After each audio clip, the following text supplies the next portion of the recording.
This is the Roots and All podcast, and I'm your host, Sarah Wilson. Join me as I talk about all aspects of gardening with some of the top horticulturists from around the world. Hello and welcome to Roots and All. This week I'm speaking to horticultural expert Guy Deakins, who, amongst other things, is a garden designer, historic gardens expert, consultant and author of the new book, Gardener's Guide to Protected Growing, creating a successful, sustainable and healthy microclimate in the garden. I wanted to find out a bit more about creating protected environments for plants and about the positives and negatives. And Guy's book provides comprehensive answers, all rooted in scientific research. My first question to Guy was what sparked his interest in protected growing? Well, if I'm honest, I was approached by the publisher to write the book. Actually, they approached me to write a book on fruit trees, looking after fruit trees and pruning fruit trees, which is something I have experience of. But they asked me at a time of year where there's really not much to do, and I couldn't get inspiration for that. So I said, well, it's the wrong time of year. What other titles have you got? And they gave me a long list, and I said, okay, I'll do the protected growing one.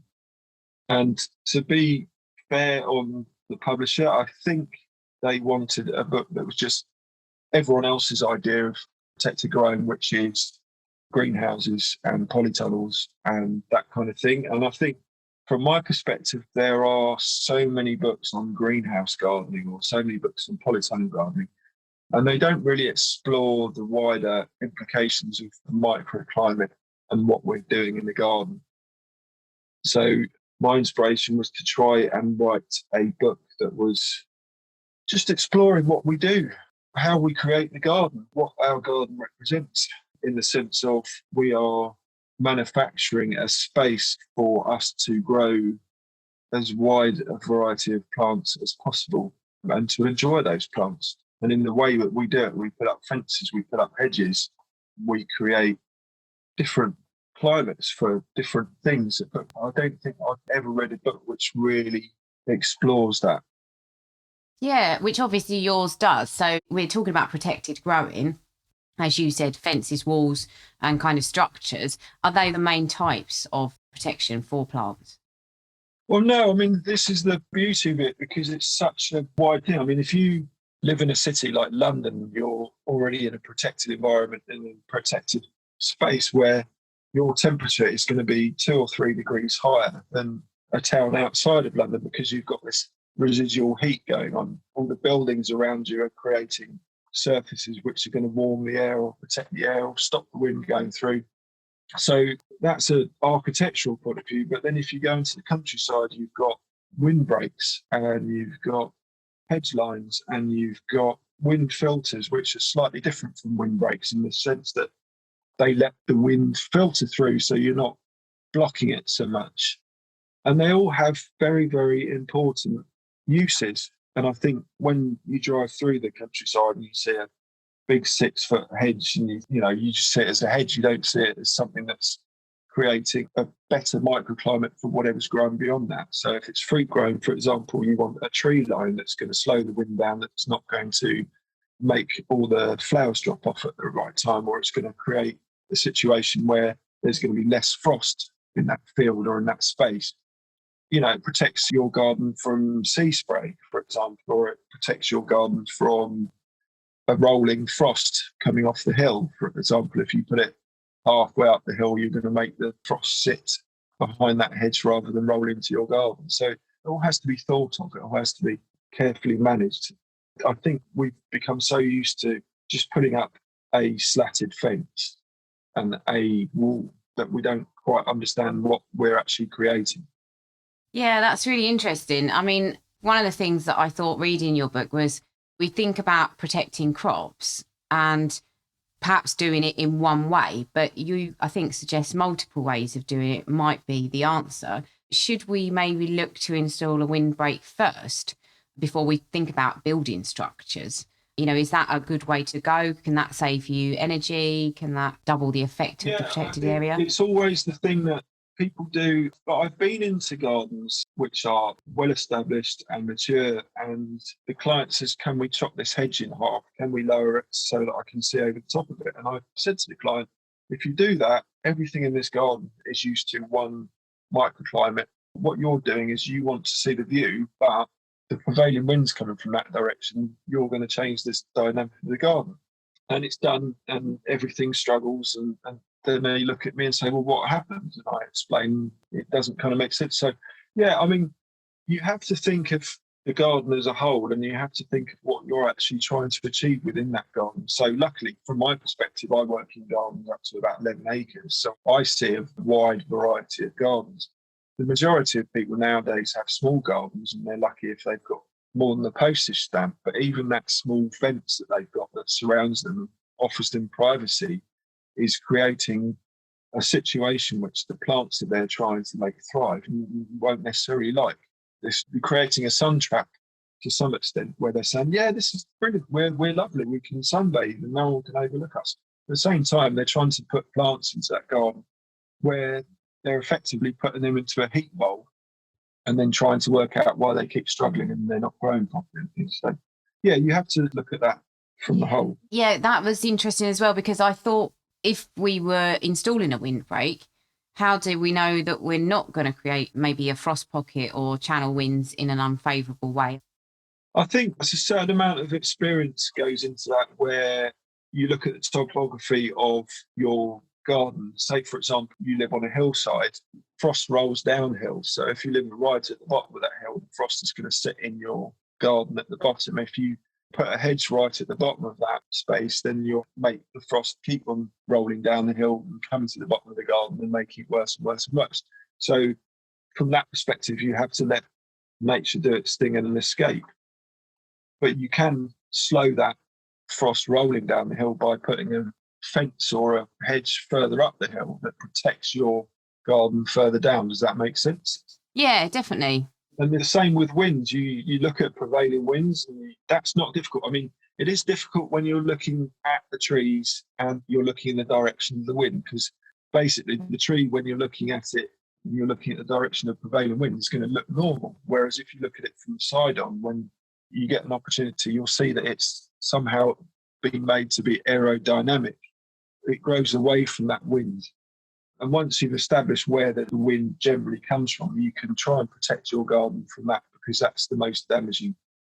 And thinking about kind of other aspects of growing in a protected space, are we always talking about dealing with artificial growing medium? I mean, obviously, if you've just put a windbreak in and you're growing in the ground the other side of it, you're not. But if you've got a structure, is it commonplace to actually grow directly in the ground, or do people generally change the soil inside one of those structures?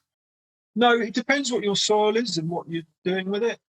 There's a big problem in the UK that if you go to, for example, some of the new builds that have been built all over the place, their approach is just whatever the soil's done, you just put it all back, and then you put a little bit of a mulch of manure on top, and then that's it. And there isn't any understanding of what the soil actually is. So they might mix the subsoil, which is generally sour and unproductive, in with the topsoil. So you've got this unnatural balance of soils, and it doesn't work just by adding topsoil to it. I was speaking to someone in Australia about their soils, and they have a big problem with salt-laden soils. So you can't actually grow into that soil because it's just toxic to a lot of plants. So you have to either choose plants which work in that soil, or you build raised beds in order to facilitate your growing. It depends what you want to grow and what you're trying to achieve. But soil is key to everything, of course. Yeah. And also thinking about if you were automating the watering, you do go into that in the book as well. I think probably hand watering in an ideal world would be the perfect solution. But if you weren't able to do that, are there things that you might recommend for irrigation? Yeah, people buy the drip hoses, which I've used. And I will be honest, I didn't realise that you had to bury them. So, I see them a majority of times and they're on the surface and they're dripping into the ground. And that doesn't actually help, because a lot of the time the water evaporates before it's actually doing anything. So it's better to bury them 10 or 20 centimetres down and then plant above them so that the roots are drawn down. And you can set those up on an automatic timer. Sprinklers are obviously a thing, but then sprinklers on a hot day like today, I mean, it's 25 degrees at some point today in the south, a lot of that water again will just go into the air. You're watering the air, not the plant. And then there's hydroponics, of course, which sounds more complicated than it is. It depends how you're doing it. If you're using a wick method or capillary matting, where the plant pots just sit on the water, on the wet surface of the material, and they're just absorbing it through the roots. Again, what you really want to aim for is the plant's roots to go downwards rather than along the surface, because then they're more efficient. But, I've seen some remarkable watering systems over the years. I've never seen it since, but an Australian that I worked for, she had a hose running along the top of a border, and it was a wall behind it, a retaining wall. And the hose had some spikes placed into the normal hose, and they would just act as sprinklers over the back of the hedge there, which helped immensely because the hedge was actually protecting the water from evaporating. But I've not seen that system since. So if anyone sees it, I'd recommend it, but only in the situation where there's enough shade to stop the water just evaporating immediately. I have to say, I manage a polytunnel, a big polytunnel, and I love it. I really do. But it's sometimes even catches me out how reliant the plants are on me or somebody else to keep going. And one of the things that I struggle with in the polytunnel, so aside from everything else that I have to do to keep everything healthy that I might not need to do if it was outside, I also need to make sure that the temperatures aren't too wild. So how can you moderate the temperatures in a structure that is likely to lose heat during the night and then becomes potentially very hot during the day? Are there any things you can do? Polytunnels have a great advantage that you can double line them. So if the outside layer is far enough away and not tucked in to the ground as such, it can create an effect which creates airflow through the gap between the two sheets. But that's a kind of complicated physics, because then you have to try and work out where the airflow is and how you want it to work. You can introduce fans into your polytunnel and the greenhouse, of course, to keep airflow through, and use vents. In my book, I say that it's better to have two doors in the polytunnel so that you can have the airflow through. But then, of course, you've got the issue of too much movement, and you might make the plants not grow so efficiently, or they grow in one direction because they're being fought by the wind. So site and situation is very important where you put your polytunnel. And it's the same with a greenhouse. You have to think, okay, where's the sun going to track? And it depends what you want to grow as well, and how long you want to grow. If you're going to grow through the winter or through the summer, because I noticed that the RHS, generally their shade chart is based on what the shade does at midday in midsummer, and that kind of negates all the rest of the year. So in summer you might have this amazing greenhouse or polytunnel which is like lovely and bright and got the sun, but in winter the sun never reaches above sort of 25 degrees above the horizon at some points. So you might have shade on that polytunnel, which reduces your heat and your light as well. It sounds complicated. I've tried to make the book as simple as possible in order to understand that, so that you're not sort of defeated, because I've met so many people who say, oh, it's so hard, it's so complicated. It's not really. You just have to sort of think outside the sort of angle that it's difficult to understand. You just need to give them some thought. You know, it's no good just kind of throwing them up where it's going to look nice or be out the way or be a feature. But actually, that's interesting what you say about the shading, because one of my questions was, is there such a thing as too much light for a plant growing in a protected space? Yeah, there is.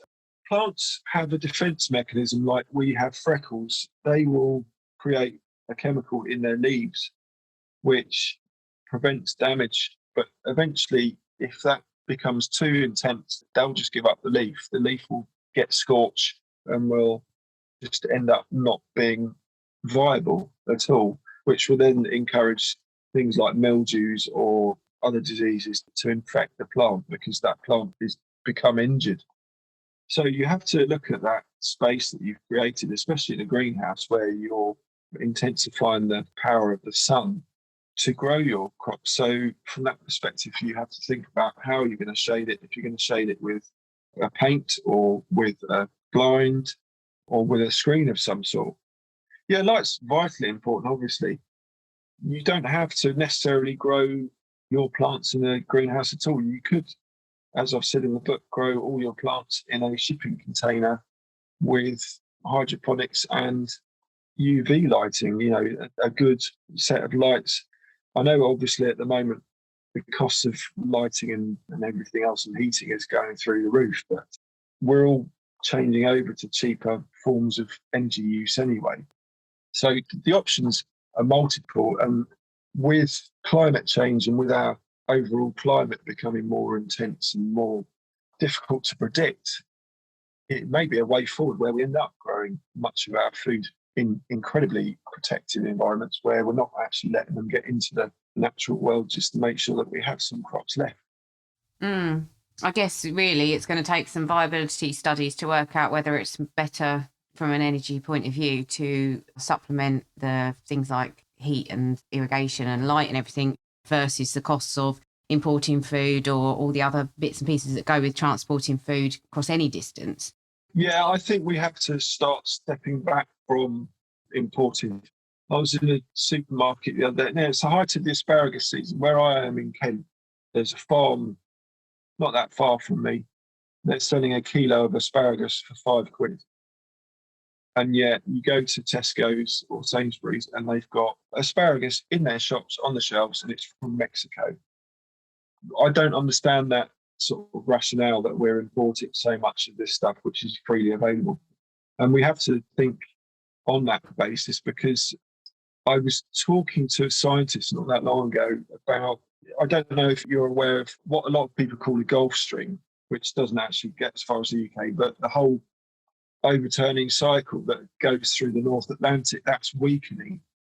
And that's what our country depends on in the UK and much of Northern Europe. And it depends on this cycle of warm water coming from the Gulf of Mexico across the Atlantic, hitting our shores, warming our shores, and then it goes further north and it drops the cold water from the Arctic, makes it sink. The problem is that that's weakening as the ice melts. And some scientists are saying that we are not far off a situation where the Northern Hemisphere climate's going to change. It's either going to get very hot, in which case we're going to lose a lot of our agricultural land, or it's going to just sort of get to this situation of just being totally different from where we are now. And they're saying that a lot of Africa is going to get drier north of the equator and a lot wetter south of the equator, and that's going to go across the Pacific. So we've got these situations where we're currently living in a kind of denial bubble where we're saying, oh, everything's going to continue, it's all going to be fine. But yeah, we have to sort of think around these things and think, okay, protective growing, what's the viability of what I'm doing and how can I prevent these things from becoming more extreme in my own microclimate? So at some point, as I was saying earlier, I was speaking to an Australian. In Australia, they have shade houses, and these are places where you can grow stuff, but in the shade, because it's got so hot and so humid. So you have to think of that space and go, okay, right. So rather than using glass, you're using spattered bits of wood or using plastic shade netting to create a protected space. It's a fascinating time. It is. It really is. And speaking of which, my last question is, what are some of the most impressive protected spaces you've visited? So maybe could you pick one that's doing it really well and that you think might be a blueprint for other people to kind of use in the future? Well, I think Kew is always the go-to. They are the most forward-thinking group of people that NASA, of course, I spoke to NASA in the research, but they're talking about developing structures to use on Mars or the moon and stuff. But I think Kew really does need to be applauded for all the research they're doing and everything that they're really thinking about. And they're doing a lot of things that are thinking outside the box and really looking at how and why we should be changing our patterns of behaviour within the garden, just to go forward from the position that we're in and the unknowables that are there. Thank you, Guy, for talking about growing in protected spaces. We only touched the surface of what's in the book, so if you're interested in this topic, I recommend it. Thank you to you for listening as well. I leave you with Dr. Ian Bedford talking about fleas. Coincidentally, I've just been listening to Dave Dawson's Silent Earth, and in it he mentions that a monthly flea treatment dose for a medium dog contains enough insecticide to kill 60 million bees. So if you're dosing your dog and letting them run about the countryside or going to watercourses, that really is something to think about, isn't it? If there's one bug we really don't want to find in our home, it's the flea. Fleas are what are known as ectoparasites, infesting the skin of warm-blooded creatures and feeding on their blood. But unlike other blood-feeding insects, they're unable to survive without consuming it during every stage of their development. Although there's many different species of flea, it's usually those that infest cats and dogs that are the most common in Britain, and who cause us the most problems in our homes. And unfortunately, it's often from our gardens that pets acquire their fleas, where they'll be waiting for the arrival of their next meal on legs. Cat fleas usually wait in secluded dry places where cats often go for a daytime nap, whilst dog fleas are usually within a lawn or a flower border close to a public path where dogs pass by on their daily walks. Once a flea detects the movement, body heat and odour of a suitable host, it positions itself, then makes an astonishing leap onto the unsuspecting animal, jumping almost 200 times its own body length, which is equivalent to us vaulting to the top of the Eiffel Tower. Burying itself into the fur, it hitches a ride into our home and prepares for its meal. Using its specially adapted mouthpart, the flea pierces a little hole in the host's skin, through which it inserts a needle-like tube into a capillary, where, under pressure, blood flows out into the flea's stomach.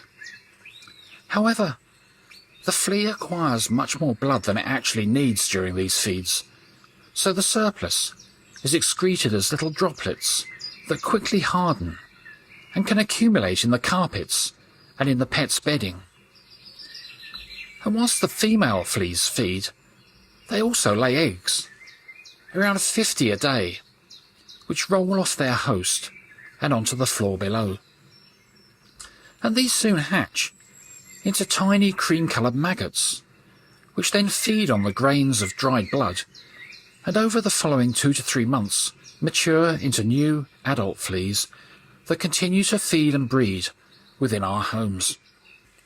Eradicating fleas from a home, though, is not always easy, since, like most other parasites, they've evolved to survive within an often hostile environment, becoming dormant when conditions become hard for them and food becomes scarce.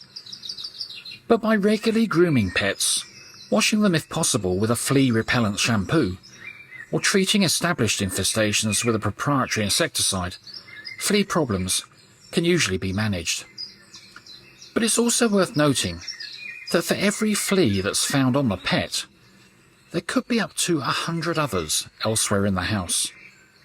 So a regular vacuum, especially under furniture, around carpet edges and in the pet baskets, will also be needed.